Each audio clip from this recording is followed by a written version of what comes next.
Hello everybody, welcome back to Listen, I Have an Idea. Today is the last day of BookTubeathon. It went so quickly. I'm so sad that it's over. I'm not going to be updating you guys on my current reading progress until tomorrow's video because today's video is all about the video challenge and I am super excited about it. So Ariel Bissett announced the challenge for today, and instead of a book domino, which to be honest, I was kind of expecting. Today, we are supposed to share a story about one of our most cherished or favorite experiences with a book. So she shared a very beautiful and heartwarming story about her reading The Order of the Phoenix and going to one of their midnight premieres and making some friends in line and sharing a connection over the book. For me, mine's a little bit different, a little bit more personal, and I figured I would share it with you today.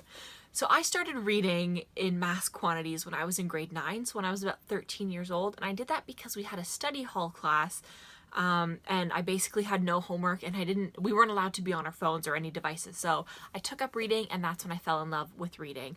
But my story comes from a time beforehand when I decided to read on my own accord, and the story comes about like this. I was about 10 or 11 at the time. I was in grade 7 and I wasn't a very big reader. I read a book that was about 600 pages, which was massive, but it took me all of grade 6 and about 2 months into grade 7 to finish it. It was absolutely insane.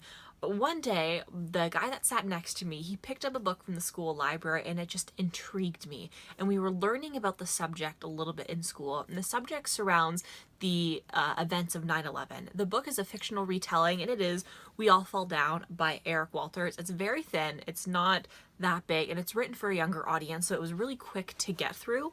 But essentially it's about a boy who's in grade 9. He goes with his dad to take your kid to work day, and his dad works at one of the towers, one of the World Trade Centers.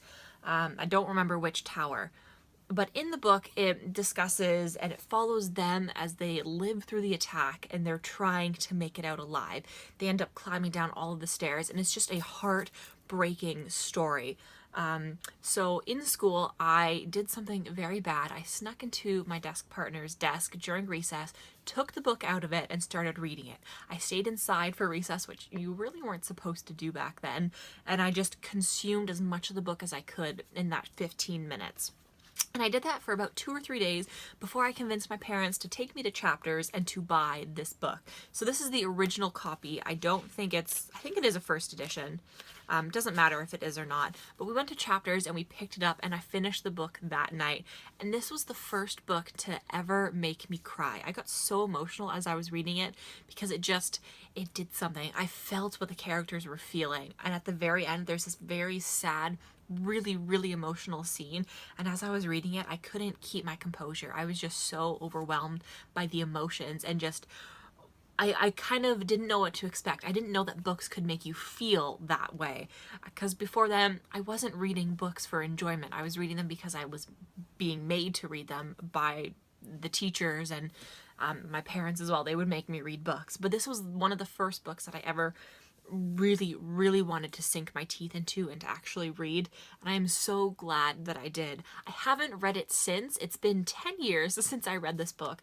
Maybe I'm due for reading it again, but it was just such an emotional book, and it's one of the ones that made me fall in love with reading, and I would recommend this to anybody. It's a really quick, small book, so it's super easy to get through, and it really makes you think a little bit more about the attacks on 9/11. From an outsider's perspective, it's interesting to see what the viewpoint would be like from the inside, and just how everything happened in New York, and just how everything was handled as well. I think this book was really well done. So that is it for me today. Tomorrow I will be doing my wrap-up video, and I will discuss all of the books that I read this week and how much I actually got through. So that is it. Thank you guys so much for watching. I will see you tomorrow. Until then, happy reading. Bye!